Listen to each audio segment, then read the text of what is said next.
Sabe aquele momento em que você sente que sua vida vai mudar completamente? Foi exatamente assim quando finalmente realizei o sonho de comprar minha casa própria em Gramado, no Rio Grande do Sul. Trabalhei como contadora forense por 42 anos. Isso mesmo, 42 anos contando centavo por centavo, investigando fraudes, entendendo como funciona a ganância humana. Ironicamente, nunca imaginei que precisaria usar minhas habilidades profissionais dentro da minha própria família. Meu nome é Teresa Silveira, tenho 68 anos, e depois de enviuvar há 6 anos, decidi que era hora de recomeçar. Vendi a casa onde criei meu filho Eduardo em Porto Alegre e comprei um lugar que fosse só meu, em Gramado. Um chalé de 2 andares, com um pequeno jardim onde eu poderia plantar minhas hortênsias e camélias, um cantinho para tomar chimarrão vendo o sol nascer e, principalmente, um lugar que representasse minha independência. Afinal, não é porque envelhecemos que precisamos deixar de sonhar. O chalé era perfeito. Madeira trabalhada no estilo germânico, como muitas casas aqui da Serra Gaúcha, 3 quartos, um para mim, outro para hóspedes e um pequeno escritório onde guardaria meus livros. Quando recebi as chaves das mãos do corretor, senti uma emoção que não consigo descrever, algo entre o alívio e a felicidade plena. As lágrimas escorreram enquanto eu caminhava sozinha pelos cômodos vazios, imaginando como decoraria cada espaço. 2 dias depois, convidei Eduardo para conhecer minha nova casa. Ele veio sozinho, sem Patrícia e as crianças, o que achei estranho, mas entendi que era um domingo e talvez eles tivessem outros compromissos. Preparei um almoço simples, daqueles que sei que ele gosta desde criança. Arroz carreteiro, salada de batatas e um pudim de sobremesa. Enquanto comíamos na pequena mesa improvisada da cozinha, pois ainda não havia comprado os móveis, notei como os olhos dele percorriam cada detalhe da casa. "Mãe, isso deve ter custado uma fortuna", ele comentou, entre uma garfada e outra. "Foi o investimento de uma vida inteira, filho, mas valeu cada centavo." Mostrei cada cômodo com orgulho. O banheiro com banheira que eu tanto queria. A vista das montanhas que se tinha da janela do quarto principal. O espaço perfeito para uma mesa grande na sala de jantar onde eu imaginava receber a família em datas especiais. Foi quando chegamos ao jardim que notei uma mudança no comportamento do Eduardo. Ele se tornou mais calado, pensativo, analisando o tamanho do terreno. "Quanto espaço desperdiçado, não é, mãe? Uma senhora sozinha nem vai usar tudo isso." Ele comentou com um tom que, na hora, não me pareceu estranho. "Não é desperdício, filho. É qualidade de vida. Quero plantar minhas flores, ter um banco para ler ao ar livre." Terminamos o tour e voltamos para a cozinha. Foi então que ele soltou a frase que mudaria tudo. "Mãe, gostei muito daqui. Já vou buscar Patrícia, as crianças e até a dona Ivone para morar aqui com você. Vai ser perfeito. Você não vai mais ficar sozinha." Senti meu coração acelerar, não de alegria, mas de uma mistura de indignação e tristeza. Respirei fundo, muito fundo. Olhei para meu filho, aquele mesmo menino que eu carreguei no colo, que ensinei a andar, a quem dei tudo o que podia. Agora, um homem de 42 anos que sequer perguntou se eu queria companhia, que simplesmente decidiu que minha casa nova, meu sonho realizado após décadas de trabalho, seria o novo lar de sua família inteira. "Você não acha que deveria me perguntar se eu quero isso, Eduardo?" Tentei manter a voz calma. "Ah, mãe, claro que você quer. Sempre reclamou que se sente sozinha. Imagine só, vai ter os netos correndo pela casa. A Patrícia pode cozinhar para você, a dona Ivone faz companhia enquanto estou trabalhando. E economizamos no aluguel." Ali estava, o verdadeiro motivo: economizar no aluguel. Não era sobre minha solidão ou bem-estar. Era sobre dinheiro. Algo dentro de mim se quebrou naquele momento, mas decidi não demonstrar. Anos investigando fraudes me ensinaram a importância de observar sem reagir imediatamente. "E quanto tempo você acha que ficariam aqui?" Perguntei, fingindo considerar a ideia. "Ora, mãe, tempo indefinido. A casa é grande, cabemos todos confortavelmente. Você não vai nem perceber nossa presença." Ele respondeu animado, já tirando o celular do bolso. "Vou ligar para a Patrícia agora mesmo para dar a boa notícia." Enquanto ele falava empolgado ao telefone, explicando para a esposa sobre a casa nova da família, comecei a conectar outros pontos. As pequenas quantias que sumiam da minha conta nos últimos meses. O interesse repentino de Eduardo em minhas aplicações financeiras. As visitas mais frequentes sempre que eu mencionava alguma compra importante. As conversas interrompidas quando eu entrava na sala. Eu sabia o que precisava fazer. Não seria fácil, mas anos investigando pessoas que traíam a confiança alheia me deram um conhecimento que nunca imaginei ter que usar contra meu próprio filho. Mantive o sorriso no rosto e disse que seria maravilhoso ter a família por perto. Marquei a data para que todos viessem dali a uma semana. Tempo suficiente para eu preparar tudo. Naquela noite, depois que Eduardo foi embora, sentei na varanda vazia do meu chalé e chorei como não chorava desde a morte do meu marido. Não apenas por sentir a traição do meu filho, mas por saber que o que eu faria a seguir mudaria para sempre nosso relacionamento. Mas certas coisas precisam ser feitas, por mais dolorosas que sejam. Nos dias seguintes, comecei a colocar meu plano em ação. Primeiro, contratei um detetive particular para confirmar minhas suspeitas sobre os desvios de dinheiro. Depois, instalei câmeras discretas na casa que eu já tinha em Porto Alegre, onde Eduardo ainda tinha acesso. Revisei meticulosamente meus extratos bancários dos últimos 2 anos. A cada descoberta, meu coração afundava mais, mas minha determinação crescia. E quando finalmente chegou o dia em que Eduardo, Patrícia, meus 3 netos e minha nora Ivone apareceram com malas e mais malas, prontos para se instalarem definitivamente na minha casa nova, eu os recebi com um sorriso calmo. Preparei um jantar especial, com todos os pratos preferidos deles.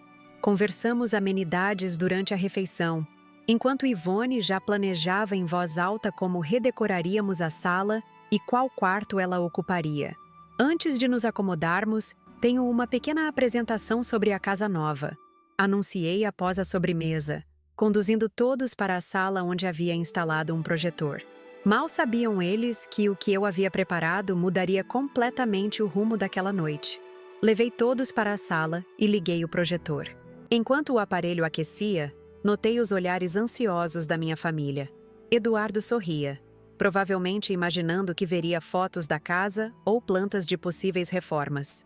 Patrícia cochichava algo no ouvido de Ivone, que assentia com aquele ar de superioridade que sempre me incomodou. Os netos, Miguel de 12 anos, Laura de 8 e Bernardo de 4, estavam dispersos. Os mais velhos entediados com seus celulares e o pequeno brincando com um carrinho no tapete novo. Antes de mostrar os detalhes da casa, gostaria de compartilhar uma retrospectiva da nossa família. Falei com uma calma que nem eu mesma sabia que possuía. Afinal, esse momento representa uma nova fase para todos nós, não é mesmo? A primeira imagem que apareceu na parede branca foi uma foto antiga, do casamento com meu falecido marido Antônio. Eu jovem, de branco, ao lado dele, fardado. Ele era delegado da Polícia Civil. Seu rosto sério contrastava com meu sorriso radiante. Seu pai era um homem íntegro, Eduardo. Comentei, olhando diretamente para meu filho. Ele me ensinou muito sobre ética e sobre como investigar. Não apenas documentos, mas pessoas. Vi Eduardo engolir em seco. Um leve desconforto passou por seu rosto, quase imperceptível para quem não fosse mãe. A próxima imagem mostrava Eduardo bebê em meus braços. Depois, suas fotos de formatura, nosso último Natal em família antes de Antônio falecer. E, finalmente, uma foto recente de todos juntos no aniversário de Laura. Família é tudo que temos no final das contas. Continuei, navegando para o próximo slide. É quem deve nos proteger, nos apoiar, ser honesto conosco. Foi nesse momento que a atmosfera da sala mudou completamente. Na tela, não havia mais fotos de família, mas um extrato bancário detalhado da minha conta poupança, com marcações em vermelho destacando transferências específicas. Há 2 anos, comecei a notar pequenas discrepâncias nas minhas contas. Expliquei, como se estivesse dando uma de minhas antigas palestras sobre fraudes contábeis. No início, pensei que fossem erros do banco. R$ 300 aqui, 500 ali. Valores que, isoladamente, poderiam passar despercebidos. Eduardo se ajeitou no sofá, olhando nervosamente para Patrícia. Ivone parou de mexer no celular e fixou os olhos na projeção. Como contadora forense aposentada, decidi investigar. Sabem o que descobri? Cliquei para o próximo slide. Agora, a tela mostrava o histórico de acesso ao aplicativo do banco, com datas, horários e até a localização de onde os acessos foram feitos. Todos os acessos coincidiam com dias em que você esteve em minha casa, Eduardo. Usando meu tablet, enquanto eu preparava o almoço, ou quando eu saía para buscar algo na padaria. Pequenos momentos em que você ficava sozinho com meus dispositivos. Mãe, isso é um absurdo! Eduardo tentou se levantar, mas Patrícia segurou seu braço, com os olhos fixos na tela, surpresa genuína em seu rosto. Por favor, deixe-me terminar, pedi com firmeza. Quando percebi isso, instalei um pequeno programa no meu tablet. Ele registra tudo que é digitado e captura a tela a cada 30 segundos. Uma ferramenta que usei muito em minhas investigações de fraude. Cliquei novamente. Agora apareciam capturas de tela do aplicativo do banco, mostrando claramente Eduardo realizando transferências da minha conta para uma conta que eu nunca havia visto. R$75 mil, Eduardo. Esse é o total que você desviou nos últimos 2 anos usando a procuração que lhe dei durante minha cirurgia de catarata. Uma procuração que mantive ativa porque confiei em você. Miguel, meu neto mais velho, olhava a cena confuso, alternando o olhar entre o pai e eu. Laura parou de mexer no celular, percebendo que algo sério acontecia.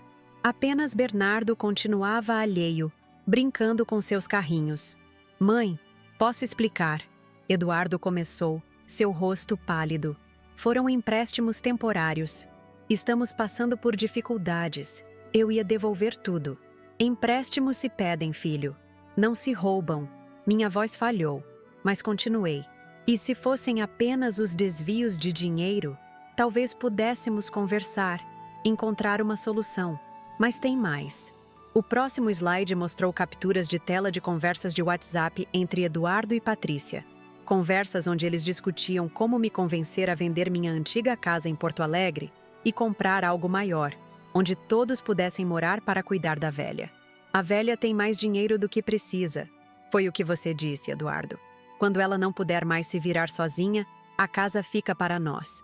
Essas foram suas palavras exatas. A Patrícia cobriu o rosto com as mãos, as lágrimas já escorrendo entre seus dedos. Pela reação dela, percebi que talvez não soubesse da extensão do plano de Eduardo. Ou talvez fosse apenas uma boa atriz. Como conseguiu essas mensagens? Eduardo perguntou, a voz trêmula. Seu pai me ensinou bem, filho. E trabalhei 4 décadas investigando pessoas que achavam que não seriam descobertas. Respirei fundo antes de continuar. Quando percebi os desvios, contratei um investigador particular. Foi ele quem conseguiu acesso ao seu backup de WhatsApp na nuvem. Legalmente questionável? Talvez. Mas estamos falando de um crime de estelionato contra uma idosa, agravado pelo vínculo familiar. A lei não seria gentil com você. Ivone, que até então mantinha-se quieta, levantou-se indignada. Isso é invasão de privacidade. Não pode simplesmente espionar as conversas dos outros. Concordo, dona Ivone. Respondi calmamente, clicando para o próximo slide. Ninguém deveria ter sua privacidade invadida. Assim como ninguém deveria falar pelas costas que planeja se livrar da sogra do filho e colocar a velha num asilo assim que colocar as mãos na casa. Na tela, apareceu uma gravação de áudio. Apertei play e a voz estridente de Ivone encheu a sala. Assim que estivermos instalados, convencemos Teresa a colocar a casa no nome do Eduardo. Depois, é só esperar. Quando ela não puder mais se virar, sugerimos um daqueles asilos baratos de Porto Alegre. A casa fica para nós e nos livramos do fardo. O silêncio que se seguiu foi absoluto. Até mesmo Bernardo parou de brincar, sentindo a tensão no ambiente. Como? Ivone balbuciou. Câmeras, dona Ivone. Instalei câmeras discretas na minha casa de Porto Alegre. Inicialmente para monitorar os desvios de Eduardo, mas acabei capturando muito mais. Apontei para um pequeno objeto sobre a lareira que parecia um enfeite comum. Assim como instalei aqui também. Vocês estão sendo gravados neste exato momento. Miguel, sempre o mais perspicaz dos netos, levantou-se abruptamente. Vovó, eu não sabia de nada disso, juro. Sente-se, Miguel. Pedi com gentileza. Infelizmente, tenho algo para você também. O próximo slide mostrava capturas de tela do Instagram dos meus netos mais velhos. Conversas em grupos onde eles falavam sobre a casa da vovó chata e como finalmente teriam quartos grandes. Miguel zombava em uma conversa sobre como eu provavelmente não duraria muito e como a casa eventualmente seria deles. Laura começou a chorar. Mais de vergonha que de arrependimento, imagino. Isso foi há muito tempo, vovó. Miguel tentou explicar. 3 semanas atrás, para ser exata. Corrigi. No mesmo dia em que lhe dei dinheiro para comprar material escolar. A sala inteira estava em choque. Eduardo tentava elaborar explicações desconexas. Patrícia chorava silenciosamente. Ivone parecia uma estátua de indignação. Os netos, perdidos entre a vergonha e o medo das consequências. Agora, entendo que todos cometemos erros, falei, desligando o projetor. E por isso, preparei algo para cada um de vocês. De uma pasta ao meu lado, retirei 5 envelopes. Entreguei o primeiro a Eduardo e Patrícia. Aqui está uma notificação formal do processo que iniciei por apropriação indébita e estelionato. Meu advogado entrará em contato para discutir um possível acordo extrajudicial, caso contrário, seguiremos com o processo criminal. Entreguei o segundo envelope a Ivone.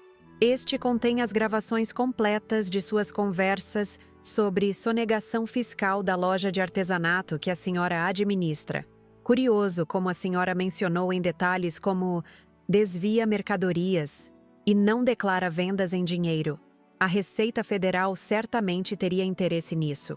O terceiro envelope foi para Miguel e Laura. Para vocês, meus netos, apenas capturas de tela de suas redes sociais e uma carta expressando minha decepção. Vocês são jovens e ainda podem aprender com os erros dos adultos ao seu redor. Espero que esta lição seja suficiente. O quarto envelope entreguei a Bernardo, que o abriu curioso, encontrando apenas um desenho de um coração. Para você, meu pequeno, apenas amor. Você é muito jovem para entender o que está acontecendo e não fez nada de errado. O quinto envelope coloquei sobre a mesa de centro. Este último contém documentos que provam que transferi todos os meus bens para uma fundação de amparo a idosos abandonados. Quando eu morrer, ninguém aqui receberá um centavo. A casa onde estamos não é minha. Aluguei por 1 mês apenas para este momento. Eduardo abriu o envelope que recebeu, as mãos trêmulas verificando os documentos. Mãe, você não pode estar falando sério. Temos como resolver isso em família. Não, Eduardo, não temos. Família é baseada em confiança e respeito. 2 coisas que você destruiu. Levantei-me, pegando minha bolsa. Vocês têm 48 horas para saírem da minha vida. O aluguel desta casa está pago até o final da semana. Depois disso, é problema de vocês. Para onde você vai? Patrícia perguntou entre soluços. Para minha verdadeira casa nova. Um lugar cujo endereço vocês nunca saberão. Caminhei até a porta, mas parei antes de sair. Olhei uma última vez para aquelas pessoas que um dia chamei de família. Eduardo, o filho que criei sozinha após a morte de Antônio. Patrícia, que conheci ainda adolescente e que considerei como filha. Meus netos, que amei incondicionalmente desde o nascimento. E Ivone, que nunca fez questão de esconder seu desprezo por mim. Sabem qual foi meu maior erro? Perguntei, mais para mim mesma que para eles. Acreditar que o sangue garantiria lealdade. Que o amor seria suficiente para evitar a traição. Passei a vida investigando fraudes, mas nunca imaginei que a maior delas aconteceria dentro da minha própria casa. Abri a porta e, para surpresa de todos, Cláudio estava lá fora, esperando em seu carro. Meu vizinho de Porto Alegre, viúvo como eu, que há anos demonstrava um carinho genuíno por mim. Alguém que nunca me viu como um meio para conseguir dinheiro ou uma casa, mas como uma mulher que merecia respeito e afeto. Ah, mais uma coisa, disse virando-me uma última vez. A câmera sobre a lareira está transmitindo tudo ao vivo para um grupo privado de WhatsApp, incluindo vários vizinhos aqui de Gramado e amigos de Porto Alegre. Foi um pedido especial meu, caso algo acontecesse comigo esta noite. Nunca se sabe, não é mesmo? Fechei a porta atrás de mim, deixando para trás uma família em ruínas. Uma ruína que eles mesmos construíram com ganância e desrespeito. Entrei no carro de Cláudio, sentindo um misto de dor e alívio. Para casa? Ele perguntou gentilmente. Sim, respondi, olhando pela última vez para o chalé alugado onde deixei meu passado. Para minha verdadeira casa. Enquanto nos afastávamos, pensei em tudo que descobri nos últimos meses. Como cada evidência coletada abria uma ferida mais profunda em meu coração. As noites em claro, as lágrimas derramadas em silêncio, o luto antecipado por uma família que eu já havia perdido sem saber. Mas também pensei no futuro que agora se abria à minha frente. Um futuro onde eu não seria mais explorada ou manipulada. Onde as pessoas ao meu redor estariam lá por quem eu sou, não pelo que posso oferecer materialmente. Um recomeço aos 68 anos. Prova de que nunca é tarde para exigir respeito e dignidade. No dia seguinte, como eu já esperava, o vídeo da minha apresentação familiar viralizou entre os moradores de Gramado. A transmissão ao vivo que eu havia mencionado não era blefe. Vários vizinhos e comerciantes locais já olhavam torto para Eduardo e sua família quando saíam para as refeições ou para comprar mantimentos. A vergonha pública, percebi, seria a punição mais eficaz, mais dolorosa que qualquer processo judicial ou perda financeira.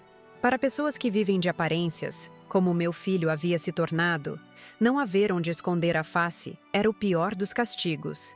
3 semanas se passaram desde aquela noite decisiva. Instalei-me em minha verdadeira casa nova, uma construção menor e mais aconchegante nos arredores de Canela.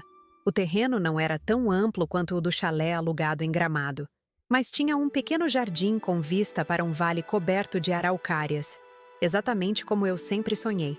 As hortênsias que plantei no dia seguinte à mudança pareciam se adaptar bem ao solo. Cláudio me visitava quase diariamente, trazendo pão caseiro ou apenas sua companhia tranquila. Nunca imaginei que, aos 68 anos, meu coração pudesse ainda sentir aquele leve frisson de um novo relacionamento. Não era paixão adolescente, claro, mas um sentimento maduro, construído sobre base sólida de respeito mútuo e admiração. Naquela manhã de terça-feira, enquanto tomava meu chimarrão na varanda, ouvi o telefone tocar. Era Rosângela, minha melhor amiga há mais de 3 décadas. Teresa, você precisa saber o que está acontecendo, ela disse, sem nem me dar bom dia. Sua voz, normalmente calma, tinha um tom de urgência. O que foi, Rosa? Eduardo está tentando te localizar a todo custo. Apareceu na minha casa ontem dizendo que é urgente, que precisa falar com você. Parecia desesperado. Suspirei profundamente. Parte de mim sabia que esse momento chegaria. Por mais dolorosa que tivesse sido nossa separação, Eduardo ainda era meu filho. O cordão que nos unia havia sido esticado até o limite, mas não completamente rompido. O que você disse a ele? Disse a verdade, que não sei onde você está morando. Ele não acreditou, ficou insistindo. Chegou a insinuar que entraria com algum tipo de processo para te declarar incapaz, Teresa. Senti um calafrio percorrer minha espinha. Incapacitação? Era baixo demais, mesmo para o Eduardo que descobri nas últimas semanas.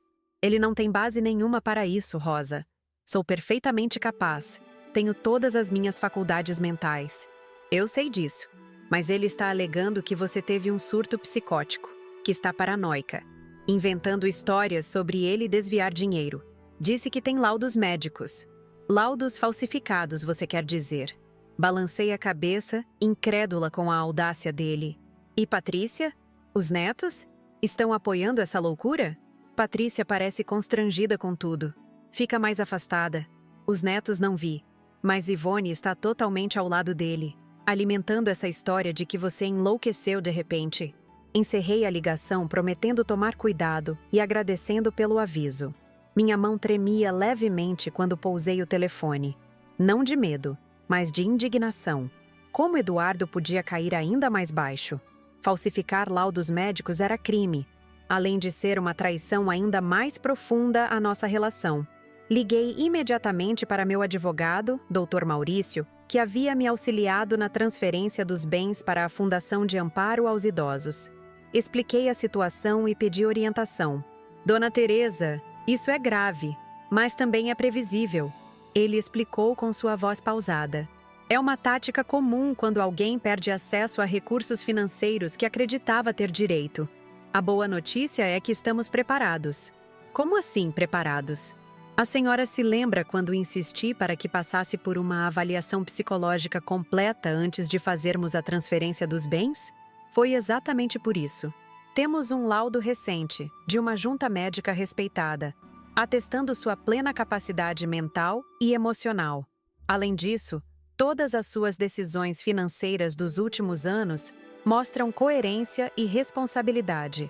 Seria praticamente impossível para seu filho conseguir uma interdição. Respirei aliviada.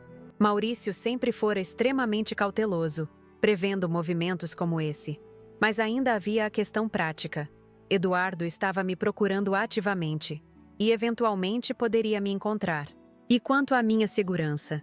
Ele sabe que estou em Canela. É questão de tempo até descobrir meu endereço exato. Sugiro que registremos um boletim de ocorrência preventivo. Documentamos a situação, as ameaças veladas, a tentativa de interdição sem fundamento. Isso cria um histórico oficial caso a situação escale. Concordei, e naquela mesma tarde fui à delegacia de Canela. O delegado que me atendeu, um homem de meia idade chamado Ricardo, ouviu minha história com atenção e não escondeu sua indignação. Infelizmente, Dona Teresa, casos como o seu são mais comuns do que imaginamos. Idosos sendo explorados financeiramente por familiares é uma realidade triste que vemos quase diariamente. Nunca pensei que seria uma dessas estatísticas, comentei com amargura. A senhora está longe de ser apenas uma estatística. A maioria das vítimas sequer percebe que está sendo explorada. Ou, quando percebe, não tem coragem ou recursos para se defender. A senhora não apenas identificou o problema, como reagiu de forma calculada e eficiente. Suas palavras, embora gentis, me lembraram que eu não era uma vítima indefesa. Era Teresa Silveira, contadora forense aposentada, que passou a vida desmascarando fraudadores muito mais sofisticados que meu próprio filho. Esta realização me devolveu um pouco da confiança que os eventos recentes haviam abalado. Ao sair da delegacia, decidi caminhar um pouco pelo centro de Canela. A cidade, menor e mais tranquila que Gramado, tinha seu próprio charme. Enquanto caminhava pela Praça Central, notei uma pequena movimentação em frente à Catedral de Pedra. Um grupo de idosos, acompanhados por uma assistente social, fazia um tour pelo centro histórico. Observei-os por alguns minutos. Homens e mulheres que provavelmente tinham histórias tão complexas quanto a minha. Quantos deles também foram traídos por aqueles que mais amavam? Quantos tiveram que recomeçar tardiamente, como eu estava fazendo agora? Foi nesse momento que tive uma epifania. O dinheiro que transferi para a Fundação de Amparo aos Idosos não precisava ser apenas uma maneira de impedir Eduardo de colocar as mãos em meu patrimônio. Poderia servir a um propósito maior. No dia seguinte, marquei uma reunião com Dona Cleide, diretora da Fundação. Uma senhora energética de 73 anos, que administrava a instituição com mão firme e coração generoso. Dona Teresa, que prazer finalmente conhecê-la pessoalmente. Ela exclamou ao me receber em seu escritório modesto, mas organizado. Sua doação foi uma das mais significativas que já recebemos. Na verdade, não considero exatamente uma doação, Dona Cleide. Penso mais como um investimento. Investimento?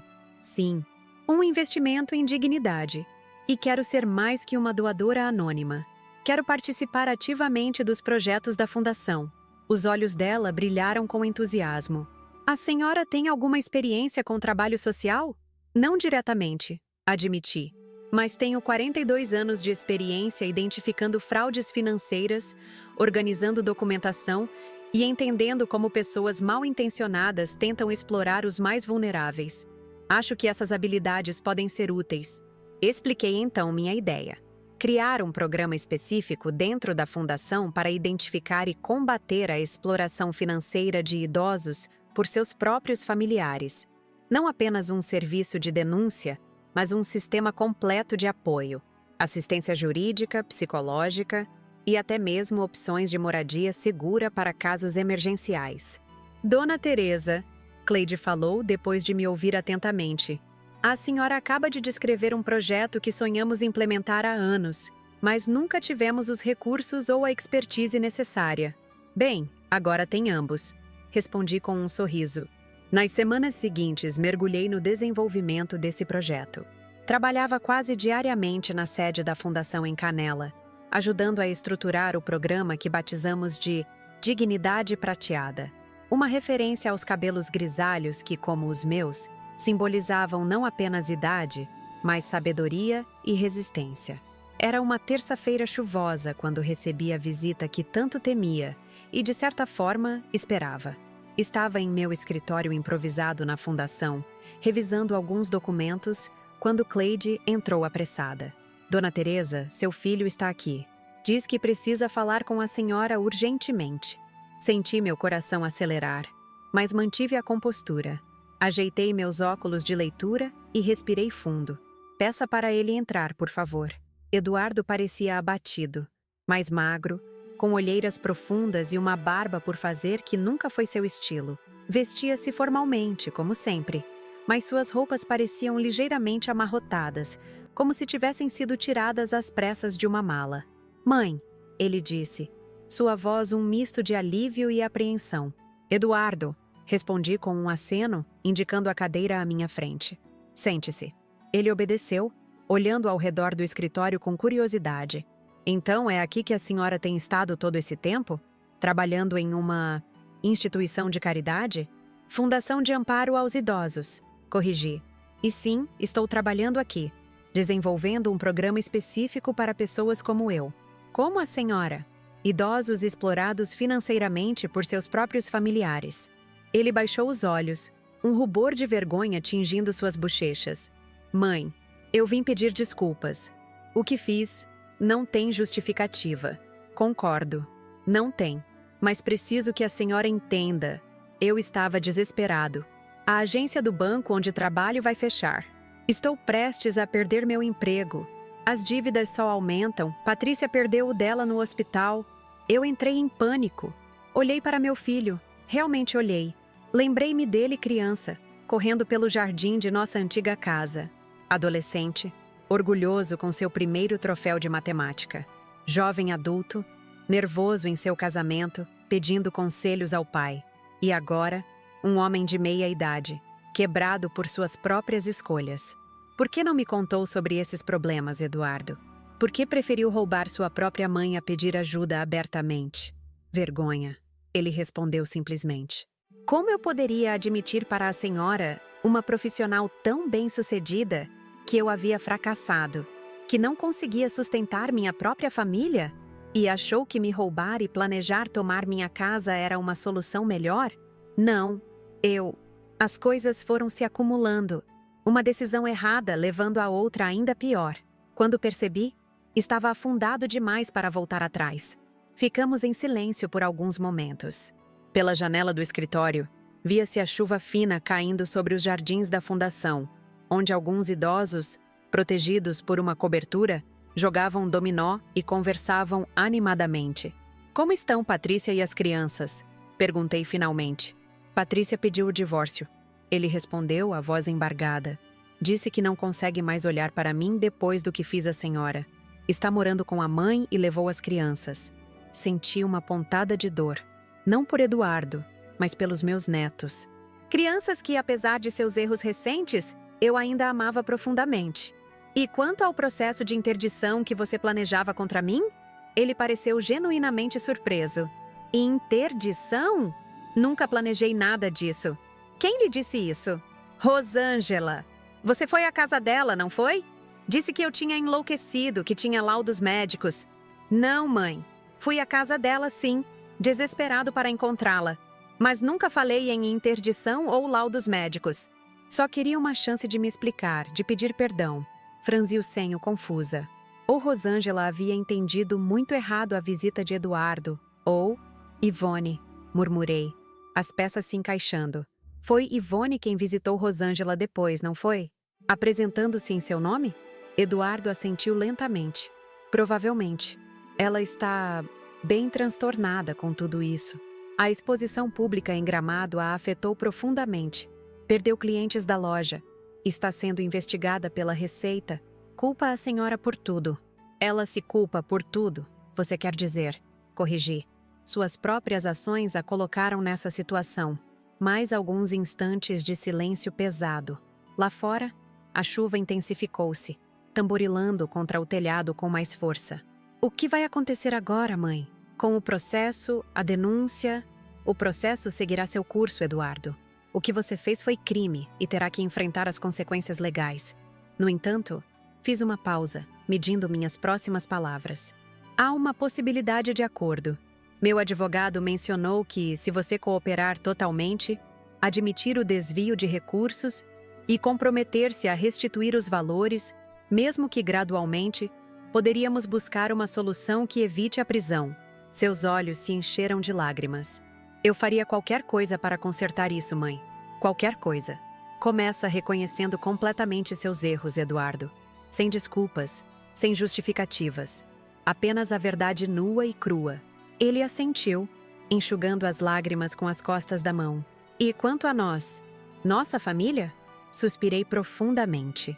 Era a pergunta mais difícil. Aquela para a qual eu mesma ainda não tinha uma resposta clara. Tempo, Eduardo. Precisaremos de tempo. A confiança, uma vez quebrada, não se restaura da noite para o dia. Talvez nunca se restaure completamente. Mas... Olhei novamente para a foto dele criança que mantinha em minha mesa, ao lado de uma mais recente dos meus netos. Você ainda é meu filho. E por mais doloroso que seja o que aconteceu, não posso simplesmente apagar uma vida inteira de amor. Naquela tarde chuvosa, não houve grandes promessas ou reconciliações dramáticas. Apenas 2 adultos, mãe e filho, começando o longo e difícil processo de reconstruir algo que havia sido fundamentalmente abalado. Não seria o mesmo de antes? Nunca poderia ser, mas talvez, com tempo e esforço genuíno, pudéssemos construir algo novo. Algo baseado não em expectativas ou obrigações, mas em verdade e respeito mútuo.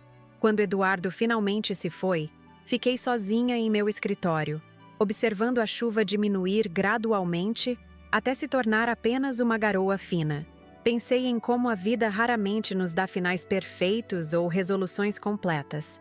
Em vez disso, oferece-nos novos começos, oportunidades de aprendizado, chances de sermos melhores do que fomos ontem. E talvez isso, no final das contas, fosse suficiente. 2 meses se passaram desde o encontro com Eduardo em meu escritório na fundação. O inverno na Serra Gaúcha estava no auge, com manhãs geladas que embaçavam as janelas e noites que exigiam 3 cobertores e um bom chá quente. A paisagem em Canela havia se transformado, com a vegetação coberta por geada nas primeiras horas do dia, criando um cenário quase mágico que eu contemplava da janela da minha cozinha enquanto preparava meu chimarrão matinal. Naquela manhã específica, enquanto soprava a fumaça que subia da cuia, ouvi o toque do telefone. Era Patrícia, minha nora, ou ex-nora, considerando que o divórcio estava em andamento. Dona Teresa? Sua voz soava hesitante, como se temesse minha reação. Espero não estar incomodando tão cedo. Não está incomodando, Patrícia. O que houve? Um breve silêncio do outro lado da linha. As crianças... Elas perguntam muito pela senhora, especialmente o Bernardo. Ele não entende direito o que aconteceu, só sabe que não vê a vovó há muito tempo. Senti um aperto no peito. Entre todos os danos colaterais daquela situação, a separação dos meus netos era o que mais doía, principalmente Bernardo, com seus 4 anos, inocente demais para compreender as complexidades dos problemas entre adultos. Também sinto falta deles, Patrícia, admiti, surpreendendo a mim mesma com a franqueza, mais do que imaginei que sentiria. Nós, gostaríamos de visitá-la. Só eu e as crianças. Se a senhora permitir, claro. Fiquei em silêncio por alguns instantes, ponderando. O plano original era manter distância total, pelo menos até que o processo contra Eduardo estivesse resolvido. Mas será que isso era justo com as crianças? Com Patrícia, que parecia estar tomando decisões difíceis para proteger a si mesma e aos filhos? A senhora ainda está aí? Patrícia perguntou, preocupada com meu silêncio prolongado. Estou sim, apenas pensando. Tomei um gole do chimarrão antes de continuar. Vocês podem vir no próximo sábado. Farei um almoço. Nada muito elaborado, mas as crianças sempre gostaram do meu carreteiro. Ouvi um suspiro de alívio do outro lado da linha. Obrigada, Dona Teresa. De verdade. Patrícia. Chamei-a antes que desligasse.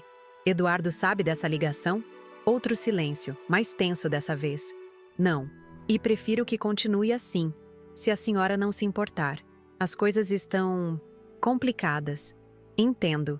E respeito sua decisão. Depois de passar o endereço e acertar os detalhes da visita, desliguei o telefone com sentimentos contraditórios. Por um lado, a perspectiva de rever meus netos aquecia meu coração. Por outro, temia estar me abrindo para mais decepções.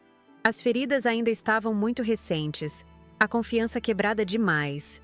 No sábado, acordei cedo e comecei os preparativos. Além do carreteiro que prometi, preparei uma cuca de banana, sobremesa que os netos adoravam, e arrumei a casa com esmero. Coloquei jogos de tabuleiro que mantinha guardados sobre a mesa da sala. E até mesmo separei alguns livros infantis que havia comprado pensando neles, mas nunca tive oportunidade de entregar. Às 11h30 em ponto, a campainha tocou. Ajeitei o cabelo rapidamente e abri a porta, sendo imediatamente atacada por um pequeno furacão chamado Bernardo. "Vovó!" Ele gritou, abraçando minhas pernas com força. "A gente achou você!" Não pude conter as lágrimas enquanto me abaixava para abraçá-lo adequadamente. Seu cheirinho de criança, a maciez dos cabelos, a pele macia, tudo isso provocou uma onda de emoção que não experimentava há meses. "Oi, meu amor", sussurrei, beijando sua bochecha rechonchuda. A vovó sentiu muito a sua falta. Atrás dele, mais hesitantes, estavam Laura e Miguel. A menina de 8 anos parecia genuinamente feliz em me ver, embora um pouco envergonhada. Já Miguel, com seus 12 anos, mantinha uma expressão cautelosa, quase defensiva. Ele tinha idade suficiente para compreender o que havia acontecido e provavelmente estava confuso sobre como deveria se sentir. Patrícia foi a última a entrar, carregando uma sacola de mantimentos. "Trouxe algumas coisas para complementar o almoço", ela explicou. "Espero que não se importe." "De forma alguma. Vamos para a cozinha. As crianças podem explorar a casa." Enquanto Bernardo corria de um cômodo para outro, exclamando sobre cada detalhe novo que descobria, Laura se sentou no sofá e começou a folhear um dos livros que eu havia separado. Miguel permaneceu de pé, observando as fotos que eu havia colocado nas paredes. Antigas fotos de família, inclusive algumas dele bebê com o avô Antônio. Na cozinha, Patrícia e eu trabalhamos lado a lado em um silêncio que, surpreendentemente, não era desconfortável. Ela cortava os tomates para a salada enquanto eu finalizava o carreteiro. "Sua casa é linda, Dona Teresa", ela comentou finalmente. "Muito aconchegante." "Obrigada. É menor que a anterior, mas é exatamente do tamanho que preciso." Mais alguns minutos de silêncio. Apenas o som da faca contra a tábua de cortar e o borbulhar da panela no fogão. "Dona Teresa..." Patrícia começou, sua voz tremendo ligeiramente. "Preciso que saiba de uma coisa. Eu não tinha conhecimento dos desvios de dinheiro. Juro pela vida dos meus filhos. Eduardo nunca me contou de onde vinha o dinheiro extra, e quando eu perguntava, ele dizia que eram bônus do banco ou investimentos que estavam rendendo bem." Olhei para ela, tentando avaliar a sinceridade em suas palavras. Seus olhos estavam marejados, as mãos trêmulas segurando a faca sobre os tomates meio cortados. "E quanto às conversas sobre morar todos juntos? Sobre tomar conta da velha?" Ela baixou os olhos envergonhada. "Nisso eu tenho culpa. Quando Eduardo sugeriu que morássemos todos juntos para ajudar a senhora, eu vi como uma solução para nossos problemas financeiros. Foi egoísta, admito, mas juro que nunca imaginei que ele estivesse desviando seu dinheiro ou que houvesse um plano para..." Ela hesitou, incapaz de completar a frase. "Para se livrar de mim e ficar com a casa?" Ela assentiu, uma lágrima escorrendo por seu rosto. "Sinto muito. Não tenho desculpas. Apenas arrependimento." Voltei minha atenção para o carreteiro, mexendo-o lentamente enquanto refletia. Parte de mim queria acreditar em Patrícia, ver nela uma vítima das manipulações de Eduardo tanto quanto eu fui. Outra parte, mais cética, forjada por décadas investigando fraudes, questionava se isso não seria apenas mais uma tentativa de manipulação, desta vez para garantir meu apoio financeiro agora que ela estava sozinha com 3 crianças. Por que decidiu se divorciar, Patrícia? Perguntei, mantendo minha voz neutra. Porque percebi que estava casada com um estranho. Ela respondeu prontamente. Alguém capaz de roubar a própria mãe não é a pessoa que pensei ter conhecido. E não quero esse exemplo para meus filhos. Nesse momento, Bernardo irrompeu na cozinha, segurando um porta-retrato que havia encontrado em meu quarto. Vovó, quem é esse moço com a senhora na foto? Era uma fotografia recente, tirada há algumas semanas no Lago Negro. Cláudio e eu sorríamos para a câmera, com o lago e as araucárias ao fundo. É um amigo especial da vovó, querido. Chama-se Cláudio. Ele é seu namorado? Laura perguntou, aparecendo atrás do irmão com um sorriso travesso. Estamos nos conhecendo melhor, respondi com uma piscadela, fazendo-a rir. Agora vão lavar as mãos que o almoço está quase pronto. O almoço transcorreu melhor do que eu esperava. Bernardo falou sem parar sobre a escola, os amigos e seus desenhos favoritos. Laura contou sobre o festival de dança em que estava participando. Até Miguel gradualmente foi baixando sua guarda, especialmente quando comecei a contar histórias sobre seu pai quando tinha a idade dele. Papai era bom em matemática mesmo? Ele perguntou, genuinamente interessado. O melhor da escola. Tinha uma facilidade incrível com números, assim como você. Ele fala que sou parecido com ele, mas mamãe diz que tenho mais o jeito do vovô Antônio. Tenho um pouco dos dois, respondi com um sorriso. A inteligência do seu pai e o senso de justiça do seu avô. Após o almoço e a sobremesa, sugeri que fôssemos todos dar um passeio pelo centro de Canela. Era um sábado ensolarado, apesar do frio, e a cidade estava particularmente bonita com sua decoração de inverno. Caminhamos pela praça central, parando para observar os pássaros e tirar fotos na frente da Catedral de Pedra. Bernardo não desgrudava da minha mão, como se temesse que eu desaparecesse novamente. Laura transitava entre nós adultos e a vitrine das lojas de artesanato, encantada com as peças em madeira e lã. Miguel caminhava um pouco mais atrás, frequentemente absorto em seus pensamentos. Em determinado momento, enquanto Patrícia levava os menores para comprar chocolate quente em uma cafeteria, Miguel e eu nos sentamos em um banco da praça. Vovó? Ele começou, hesitante. Posso perguntar uma coisa? Claro, meu bem. A senhora odeia o papai agora? A pergunta, tão direta e carregada de emoção contida, me pegou de surpresa. Olhei para meu neto mais velho, vendo nele o peso de tentar compreender algo tão complexo como o rompimento de laços familiares. Não, Miguel, não odeio seu pai. Mas depois do que ele fez, estou profundamente magoada e decepcionada com as escolhas que ele fez. O que ele fez foi errado em muitos níveis. Mas ódio. Balancei a cabeça. Ódio é um sentimento que consome quem o carrega, não quem é seu alvo. E após 68 anos neste mundo, aprendi que raramente vale a pena carregar esse peso. Ele assentiu, processando minhas palavras. Acho que entendo. É como quando a Laura pega minhas coisas sem pedir e quebra. Fico muito bravo, mas não deixo de gostar dela. Sorri com a comparação simples, mas perspicaz. Algo assim, sim. Embora o que seu pai fez seja muito mais sério do que pegar algo emprestado sem permissão. Eu sei, ele murmurou, olhando para os próprios pés. Tenho vergonha do que ele fez. E do que eu disse sobre a senhora naquelas mensagens. Sobre isso, coloquei minha mão sobre a dele. Você é um adolescente, Miguel. Está aprendendo sobre o mundo, sobre relações, sobre consequências. O importante é que você perceba quando erra e tente fazer melhor da próxima vez. A senhora me perdoa, então? Já perdoei, querido. No momento em que vi seu rosto hoje de manhã.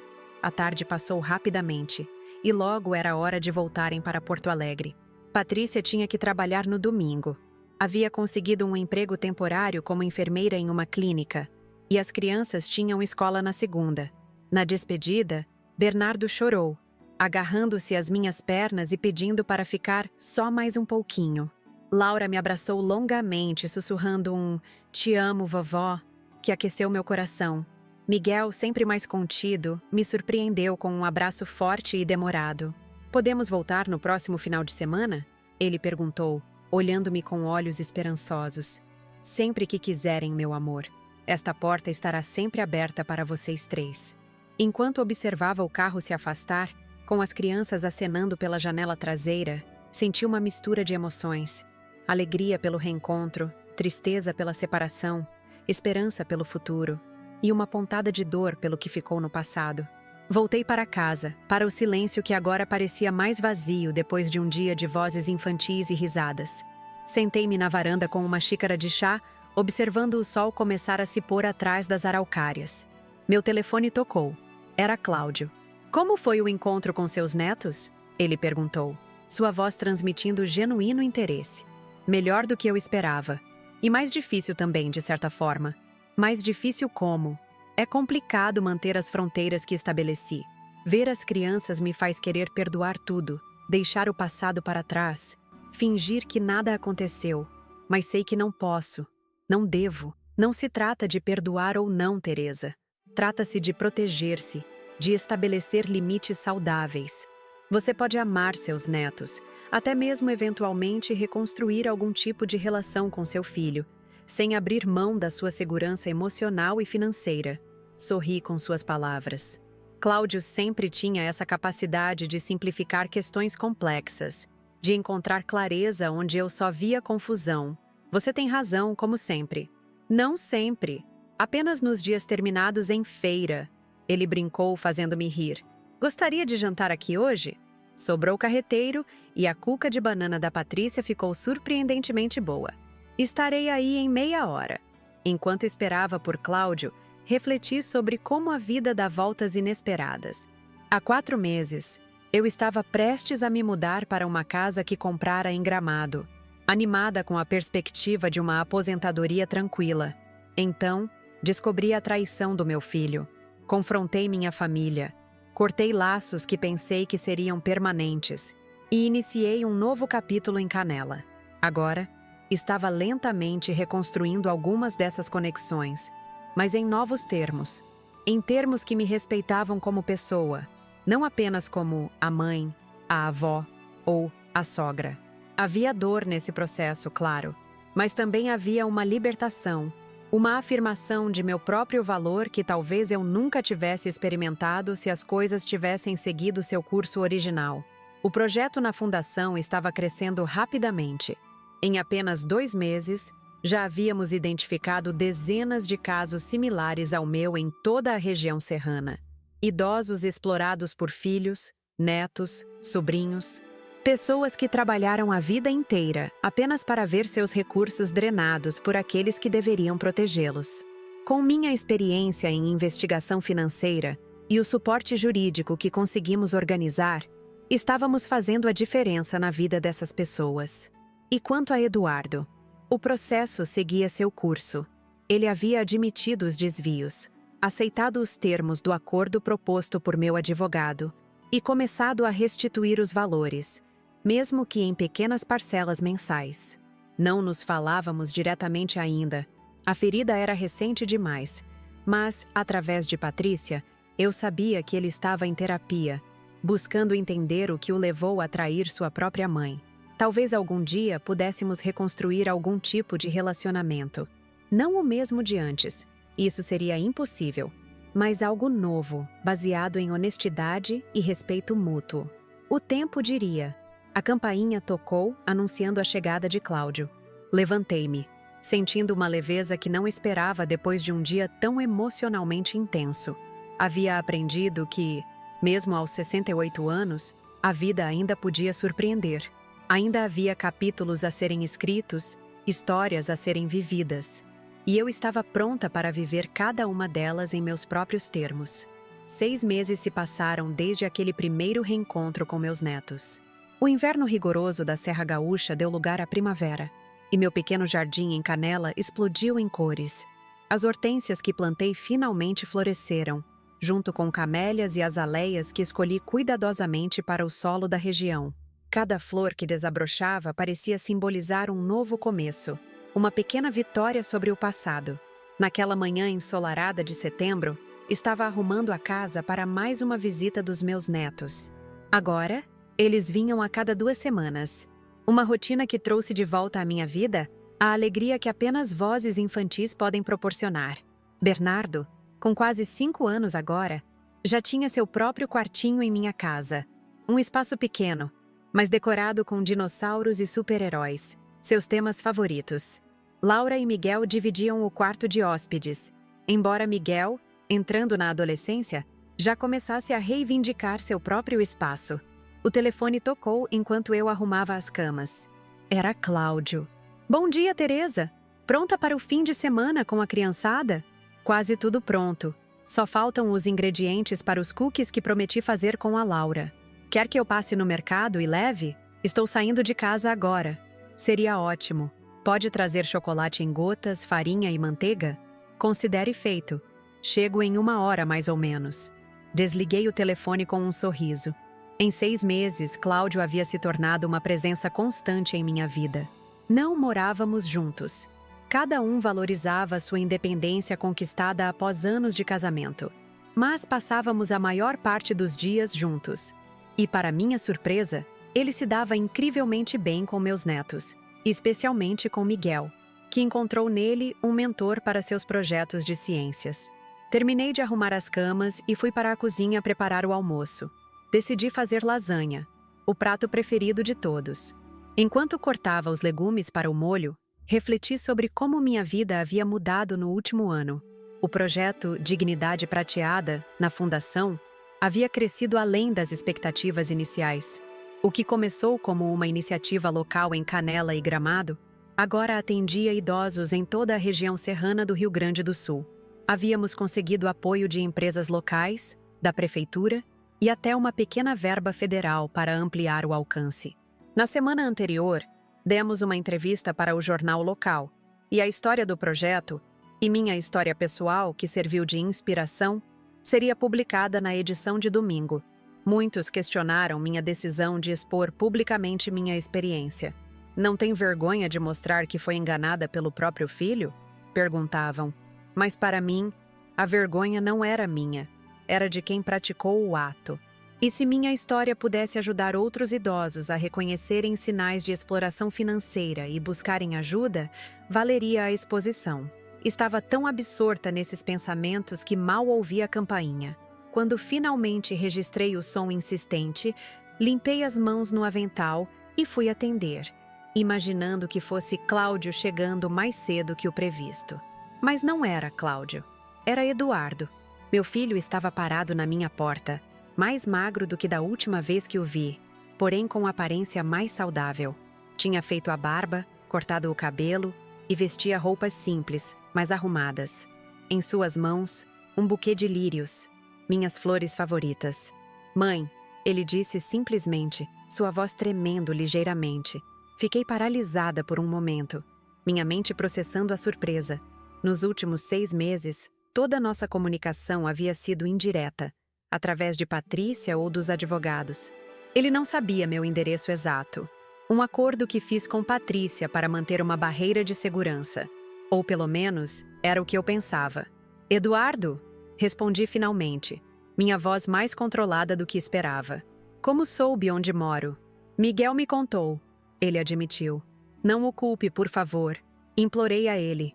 Disse que precisava falar com a senhora pessoalmente. Miguel, claro. Meu neto sempre foi o mais sensível aos problemas familiares, sempre tentando ser o mediador, consertar o que estava quebrado. Os meninos chegam daqui a pouco, comentei, ainda sem convidá-lo a entrar. Patrícia está trazendo-os para passarem o fim de semana. Eu sei. Combinei com ela de deixá-los aqui e depois voltar para Porto Alegre. Não vim para interferir no tempo da senhora com eles. Ele estendeu o buquê de lírios. Só precisava ver a senhora, entregar isso e... Bem, conversar, se possível. Olhei para as flores, depois para meu filho. Apesar de tudo, ainda era meu filho. O menino que carreguei por 9 meses, amamentei, ensinei a andar e falar. O jovem que apoiei em cada passo de sua educação, em cada escolha profissional. O adulto que, por um período sombrio, escolheu o caminho errado. Entre, disse finalmente pegando as flores. Estava preparando o almoço. Podemos conversar na cozinha. Eduardo me seguiu em silêncio. Notei como seus olhos percorriam cada detalhe da casa, não com o olhar calculista de antes, mas com genuína curiosidade. É uma casa bonita, mãe. Combina com a senhora. Obrigada. É pequena, mas suficiente para mim e para as visitas ocasionais. Coloquei os lírios em um vaso com água e voltei ao preparo da lasanha. Eduardo sentou-se à mesa da cozinha, observando-me trabalhar. Patrícia me disse que a senhora está namorando. Ele comentou após alguns minutos de silêncio. Estou conhecendo alguém melhor, sim. Respondi sem desviar a atenção dos legumes que cortava. Cláudio, ele deve chegar em breve. Está trazendo alguns ingredientes para mim. Que bom, Eduardo disse com sinceridade surpreendente. A senhora merece ser feliz. Virei-me para encará-lo, buscando algum sinal de falsidade em suas palavras. Não encontrei nenhum. O que você quer, Eduardo? Por que veio realmente? Ele respirou fundo, preparando-se. Suas mãos, pousadas sobre a mesa, tremiam levemente. Vim pedir perdão, mãe. Não por telefone, não por carta, não através de um advogado. Pessoalmente, olhando nos seus olhos. Perdão não é algo que se pede uma vez e pronto, Eduardo. É um processo. Estamos nesse processo há 6 meses, com você cumprindo o acordo judicial, fazendo terapia, respeitando minha distância. Eu sei, e continuarei nesse processo pelo tempo que for necessário. Só precisava dizer isso pessoalmente, pelo menos uma vez. Ele fez uma pausa, engolindo em seco. Também vim trazer isso. De dentro do bolso do casaco, tirou um envelope e colocou-o sobre a mesa. O que é isso? A escritura da minha casa em Porto Alegre. Está quitada agora, depois que vendi o carro e usei a pequena herança que recebi do tio Roberto. Transferi para o nome da senhora. Parei de cortar os legumes, a faca suspensa no ar. Por quê? Porque não consigo devolver todo o dinheiro que desviei. Pelo menos não tão rapidamente quanto gostaria. Mas posso dar à senhora algo de valor equivalente. Algo que garanta sua segurança, caso um dia precise. E onde você vai morar? Aluguei um apartamento pequeno, perto do novo trabalho. Não é muito, mas é suficiente. Novo trabalho? Ele assentiu, um pequeno sorriso aparecendo pela primeira vez. Sim, não sou mais gerente de banco. Na verdade, nenhum banco me aceitaria depois do processo, mesmo tendo sido resolvido em acordo. Estou dando aulas de matemática financeira em um curso técnico. O salário é menor, mas estou feliz. Sinto que estou fazendo algo útil. Olhei para meu filho com novos olhos. O Eduardo sentado à minha frente não era o mesmo homem que planejou tomar minha casa, que desviou meu dinheiro, que mentiu repetidamente. Havia uma humildade genuína em sua postura, um cansaço digno em seus olhos. Não posso aceitar sua casa, Eduardo. Por favor, mãe. É importante para mim, para minha recuperação, para minha consciência. Não, Eduardo. Não porque não aprecio o gesto, mas porque você tem 3 filhos que precisam de um lugar para voltar, quando estiverem prontos. Mas e a restituição do dinheiro? Os 75 mil reais que desviei? Continue pagando as parcelas mensais, como acordado. Quando terminar, estará livre dessa dívida. Enquanto isso, mantenha sua casa como um lugar para reconstruir sua relação com seus filhos. Ele baixou a cabeça, uma lágrima escorrendo por seu rosto. Não mereço tanta compreensão. Provavelmente não, concordei, voltando a cortar os legumes. Mas não se trata do que você merece. Trata-se do que escolho dar. Nesse momento, ouvimos o barulho de um carro estacionando. Logo em seguida, vozes infantis animadas e passos correndo pelo caminho de pedras que levava à porta da frente. São eles, comentei, enxugando as mãos no avental. Vou atendê-los. Mãe, Eduardo chamou quando eu já estava na porta da cozinha. Obrigado. Não pela casa, nem pelo dinheiro, mas por essa chance de começar a reconstruir. Apenas assenti e fui receber meus netos, que entraram como um furacão de abraços, beijos e histórias para contar. Patrícia veio logo atrás, carregando as mochilas. Ela parou ao ver Eduardo na cozinha, surpresa estampada em seu rosto. Ele chegou mais cedo, expliquei simplesmente. Para minha surpresa, foi Miguel quem quebrou o silêncio constrangedor que se instalou. Pai, você veio mesmo! Ele exclamou, correndo para abraçar Eduardo. Vovó, eu convidei o pai para almoçar com a gente hoje, antes de ele voltar para Porto Alegre. Pode ser? Olhei para Patrícia, que deu de ombros, indicando que a decisão era minha. Depois para Eduardo, que parecia genuinamente surpreso com a iniciativa do filho. Claro que pode, Miguel. Estou fazendo lasanha, tem bastante para todos. As próximas horas transcorreram em uma atmosfera surreal. Cláudio chegou e, após um momento inicial de tensão, ele e Eduardo estabeleceram uma convivência civilizada. As crianças, como sempre, foram o elo que uniu a todos, com suas histórias da escola, suas brincadeiras, suas risadas despreocupadas. Após o almoço, enquanto os homens e as crianças jogavam cartas na sala, Patrícia me ajudava a lavar a louça. "A senhora está bem com tudo isso?" Ela perguntou em voz baixa. "Com Eduardo aqui, depois de tudo?" Olhei pela janela da cozinha para o jardim florido, onde as primeiras borboletas da temporada dançavam entre as hortênsias. "Estou", respondi com sinceridade. "Não significa que esqueci ou que tudo está perdoado. Significa apenas que escolhi não deixar que a mágoa determine o resto da minha vida. Ele está realmente mudado, Dona Teresa. A terapia, o novo trabalho, a responsabilidade de se sustentar sozinho, tudo isso o transformou. Não é mais o homem que conhecíamos. Pessoas mudam, Patrícia. Às vezes para pior, às vezes para melhor. O importante é que nós também mudamos. Nos tornamos mais fortes, mais sábias, mais capazes de estabelecer limites." Ela assentiu, compreendendo. "Acha que algum dia vocês dois terão novamente um relacionamento de mãe e filho?" Pensei por um momento antes de responder. "Teremos um relacionamento sim, mas será diferente do que tínhamos antes. Nem melhor, nem pior. Apenas diferente, baseado em outras premissas, outros entendimentos." Mais tarde naquela noite, após Eduardo ter partido e as crianças estarem acomodadas em seus quartos, sentei-me na varanda com Cláudio. O céu estrelado da Serra Gaúcha se estendia sobre nós como um manto cravejado de diamantes. "Um dia interessante, não?" ele comentou, tomando um gole de seu chá de erva doce. "Muito. Você lidou bem com a situação, melhor do que muitos teriam lidado." "Tive meus momentos de dúvida", admiti. Quando o vi na porta, meu primeiro instinto foi mandá-lo embora. Mas então pensei em tudo o que aprendi nos últimos meses na fundação, trabalhando com outros idosos que passaram por situações semelhantes. "E o que você aprendeu?" "Que guardar rancor é como tomar veneno e esperar que a outra pessoa morra. Só prejudica a nós mesmos." Fiz uma pausa, observando uma estrela cadente riscar o céu. "Também aprendi que perdoar não significa voltar à situação anterior, ou permitir que o abuso continue. Significa libertar-se do peso do ódio." Cláudio pegou minha mão, apertando-a gentilmente. "Você é uma mulher extraordinária, Teresa Silveira." Sorri, sentindo uma paz que não experimentava há muito tempo. "Sou apenas uma mulher que viveu o suficiente para saber que nada é permanente. Nem a dor, nem a alegria. Tudo passa, tudo se transforma.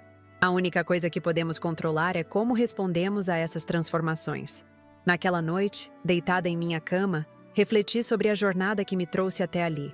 A casa nova que comprei, a descoberta da traição, o confronto, o recomeço em Canela, o projeto na fundação, o reencontro com os netos e agora, esse primeiro passo em direção a uma possível reconciliação com Eduardo. Não era o final que eu imaginava para essa história quando comprei aquela casa em Gramado, há 1 ano. Era algo completamente diferente, mais complexo, mais nuançado, mais real. Havia perdas, sim, mas também ganhos inesperados. Havia dor, mas também crescimento. Havia decepções, mas também novas possibilidades. E talvez seja assim a vida depois dos 60, pensei. Não um mar calmo após a tempestade, como muitos imaginam a aposentadoria, mas um novo oceano, com suas próprias correntes, seus próprios desafios e descobertas. Um oceano que exige de nós novas habilidades de navegação, nova coragem, nova sabedoria. Adormeci com essa reflexão e sonhei com hortênsias florindo em um jardim sem fim, cada flor representando uma nova chance, um novo começo, Uma nova página dessa história que chamamos vida e que nunca para de nos surpreender, não importa quantos anos tenhamos. No dia seguinte, acordei com o barulho de risadas infantis vindo da cozinha. Bernardo havia levantado cedo e convencido Cláudio a fazer panquecas para todos. Quando entrei na cozinha, fui recebida com abraços, beijos melados de mel e um café fresquinho. Vovó, o Cláudio disse que vai nos levar para pescar no Lago Negro hoje, anunciou Laura, seus olhos brilhando de expectativa. É mesmo? E vocês querem ir? Sim, responderam os três em uníssono. Olhei para Cláudio, que sorria enquanto virava mais uma panqueca no ar, para delírio de Bernardo. Pensei que seria um bom programa para este lindo domingo. Ele explicou. Pescar um pouco, fazer um piquenique, talvez alugar um barquinho. Parece perfeito, concordei. E foi perfeito. O dia ensolarado no lago, as crianças aprendendo a pescar. Embora não tenhamos pego nada além de um resfriado leve de Miguel por ter molhado os pés na água gelada. O piquenique sob as araucárias, as histórias compartilhadas, as risadas. Enquanto observava aquela cena, meus netos brincando à beira do lago, Cláudio ensinando Miguel a lançar a linha corretamente, o sol se refletindo nas águas calmas, percebi que, apesar de tudo o que aconteceu, ou talvez por causa de tudo o que aconteceu, eu havia chegado exatamente onde deveria estar. Não na casa que meu filho tentou tomar, cercada por pessoas que me viam como meio para seus fins, mas em um lugar construído sobre bases autênticas, rodeada por pessoas que me viam por quem eu realmente era. E isso, no final das contas, era tudo o que eu poderia desejar. E assim chego ao fim desta história, meus queridos. Uma história que começou com uma casa nova em Gramado e terminou com uma vida nova em Canela. Uma história sobre traição e recomeço, sobre dor e cura, sobre estabelecer limites e reconstruir relações. Quando meu filho Eduardo apareceu naquela tarde e disse que traria a família toda para morar comigo, sem nem me consultar, senti algo dentro de mim se quebrar. Não era apenas a falta de consideração pela minha opinião ou pelo meu espaço. Era a realização de que, aos olhos dele, eu não era mais uma pessoa com desejos e necessidades próprias. Era apenas um meio para resolver seus problemas financeiros, um recurso a ser explorado. Descobrir os desvios de dinheiro foi doloroso, mas revelador. Ver as mensagens trocadas entre meu filho, minha nora e minha ex-sogra discutindo como se livrariam da velha, quando não fosse mais útil, foi um despertar brutal.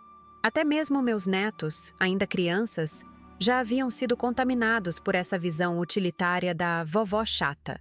Mas o que poderia ter me destruído acabou me fortalecendo. Usei minhas habilidades de contadora forense para documentar cada abuso, cada desvio, cada traição. Planejei meticulosamente minha resposta, incluindo o aluguel daquela casa em Gramado, apenas para encenar o confronto final. A expressão de choque no rosto deles quando exibi as provas na apresentação é algo que nunca esquecerei. Sair daquela casa de cabeça erguida, sabendo que havia retomado o controle da minha vida, foi libertador. Deixei para trás não apenas pessoas que me traíram, mas também a versão de mim mesma que permitiu ser explorada. Os meses seguintes foram de reconstrução. Minha nova casa em Canela. Menor, mas verdadeiramente minha. O projeto na Fundação de Apoio aos Idosos, onde pude transformar minha dor em propósito ao ajudar outros na mesma situação. O relacionamento com Cláudio, baseado em respeito mútuo e companheirismo genuíno. E, gradualmente, o reencontro com meus netos, que nunca deixei de amar apesar de tudo. A visita inesperada de Eduardo, 6 meses depois, marcou o início de um novo capítulo, não de reconciliação imediata ou perdão automático, mas de possibilidade. A possibilidade de construir algo novo, algo diferente, algo mais saudável. O Eduardo que conheci naquele dia não era o mesmo homem que tentou me explorar. A terapia, as consequências de seus atos, a perda temporária do contato com os filhos, tudo isso o transformou. E eu também não era mais a mesma Teresa. Não era mais a mãe que colocava as necessidades do filho acima das próprias. Não era mais a avó que aceitava qualquer comportamento para manter a paz familiar. Era uma mulher de 68 anos que sabia seu valor, que estabelecia limites claros, que exigia respeito. Talvez essa seja a maior lição que tirei dessa experiência e que compartilho agora com vocês. Nunca é tarde para se impor, para exigir respeito, para recomeçar. A idade nos traz não apenas rugas e cabelos brancos, mas também sabedoria e coragem, se escolhermos abraçá-las. Hoje, um ano após aquele confronto em Gramado, minha vida é diferente do que jamais imaginei que seria nesta fase. Tenho um companheiro que me valoriza pelo que sou, não pelo que posso oferecer. Tenho um trabalho significativo na fundação, ajudando outros idosos a não passarem pelo que passei. Tenho um relacionamento em reconstrução com meu filho, baseado agora em honestidade e respeito mútuo. E tenho, acima de tudo, a certeza de que sou dona do meu destino, independentemente da minha idade.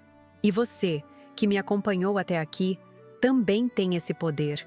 O poder de dizer não quando necessário, de estabelecer limites saudáveis, de valorizar-se. Não importa se você tem 30, 50 ou 80 anos. Nunca é tarde para assumir o controle da sua vida. Se minha história tocou seu coração, peço que deixe seu comentário abaixo. Conte-me se já viveu algo parecido, se conhece alguém que está passando por isso agora, ou simplesmente o que sentiu ao me ouvir. Seus comentários são o combustível que mantém este canal vivo, que me motiva a continuar compartilhando histórias como esta. E se ainda não é inscrito no canal Vovó, lembrou, por favor, clique no botão de inscrição agora mesmo. Todas as semanas, trago histórias reais de pessoas como eu e você. Histórias de superação, de recomeço, de vida real. Histórias que podem parecer pequenas para alguns, mas que representam batalhas enormes para quem as viveu. Não se esqueça também de deixar seu like neste vídeo. Esse simples gesto ajuda nosso canal a alcançar mais pessoas, a tocar mais corações, a mostrar que nenhum de nós está sozinho em suas lutas diárias. Para aqueles que perguntam como podem ajudar ainda mais, temos o recurso Valeu Demais, uma forma de contribuir financeiramente para que possamos continuar produzindo conteúdo de qualidade diariamente. Saibam que cada contribuição, por menor que seja, faz uma diferença enorme. Permite que contratemos editores melhores, que investamos em equipamento de som e imagem de qualidade, e que dediquemos mais tempo à pesquisa e preparo de cada história. Este canal não é apenas um hobby para mim, é uma missão de dar voz aos mais velhos, de mostrar que nossas histórias importam, que nossas experiências têm valor. E com sua ajuda, através do Valeu Demais, podemos amplificar essa voz, alcançar mais pessoas, fazer mais diferença. No próximo vídeo, trarei outra história emocionante. A de Maria do Carmo, uma professora aposentada de Florianópolis que, aos 75 anos, descobriu uma paixão inesperada que transformou completamente sua vida. Não percam! Antes de me despedir, quero deixar uma reflexão final. A vida não acaba aos 60, aos 70 ou aos 80 anos. Ela se transforma, toma novos rumos, apresenta novos desafios e oportunidades. E cabe a nós decidir como navegaremos por essas águas desconhecidas, com medo e resistência, ou com coragem e curiosidade. Eu escolhi a coragem. E você? Obrigada por me acompanharem até aqui, por dedicarem seu tempo a ouvir a história de uma senhora de cabelos brancos que um dia decidiu que não seria mais explorada, que decidiu que merecia respeito, consideração e amor genuíno, que decidiu que, mesmo aos 68 anos, ainda tinha muito a viver, muito a dar, muito a receber. Até o próximo vídeo, meus queridos. Não se esqueçam, inscrevam-se no canal, deixem seu like, comentem suas impressões e, se puderem, contribuam com o Valeu Demais. Cada gesto de apoio, seja ele qual for, significa o mundo para mim e para toda a equipe do Vovó Lembrou. Esta foi Tereza Silveira, direto de Canela, Rio Grande do Sul. Relembrando que nossa história não acaba enquanto temos coragem para escrever novos capítulos. Até breve!